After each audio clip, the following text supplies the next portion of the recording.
welcome to American Firearms Network. Here with me, Todd. We got Instructor Paul here. Happy to see you guys. Hope you enjoy our show. We hope you like, subscribe, and share. Today's topic we want to talk about is stay in reality. Okay, and what does that exactly mean? That means you're just going to the range, doing your typical practice, whatever you're doing, once a week, once a month, once every few months, and you're not doing anything in reality, not reality-based training. This is what your focus should be on, all right? Preparing. Why do you even have a gun? Yeah. What is the point? Why do you have a gun? To defend yourself in a crazy, freaking out situation where you are in level 10 freak out mode, and going to the range and just practicing a little bit of marksmanship, it's only one part of the puzzle, okay? Agree? Yeah, yes. Listen, Todd, people freak out when they come to us for lessons. They're so used to doing the mundane things in an indoor range.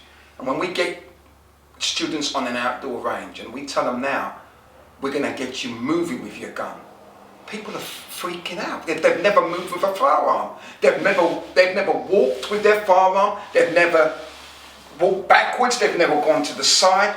They don't know what to do.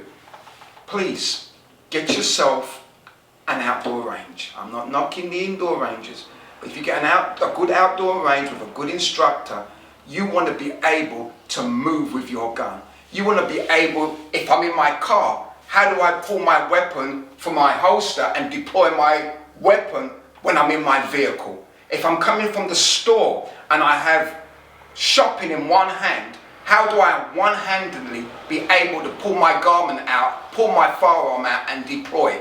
These are the things that you need to learn how to do. Because like Todd says, you're not going to be able to have the nicety of being able to stand in a straight line, take your time, all right, load your firearm, deploy your weapon and take shots. It's not going to work like that in a real life situation. So you have to train.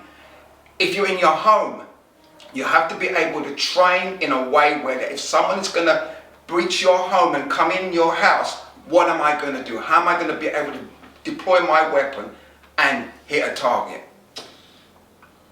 Most people think dry fire only consists of, you have your little mantis or whatever device you have and you're working on your marksmanship. Yeah, drawing from a holster, using the mantis or whatever system you have is critical. Very, very important to draw from your holster, right? We just did a show on that. Yes. You can practice reality-based training dry firing, right? Yes. You can be, you and your wife or you and your significant other can be under the covers. Make sure your gun obviously is unloaded and safe. You can keep it in your nightstand or wherever you keep it. And you can practice whipping the cover off you, right? Your wife does whatever she has to do. Yeah. She wants to be involved in this training. Going into your drawer, taking the gun out, getting into your position, or whatever that position is, okay? And practicing that speed of getting out of your bed, getting your weapon, your firearm out of your drawer, your nightstand, wherever that is, getting out, up, and into position and ready to handle any situation that's coming your way. You can practice that. You can also practice that on a timer, right? Yeah. You can have a few things, whether you're getting out of the bed, getting your gun, running to the bathroom, if that's your main room that you're going to be in, or whatever scenario it is. You can also practice if you have other guns in your house. Maybe you're planting, you have a big house, you have other guns in different parts of your house. Running to that area, getting that gun, getting in your position.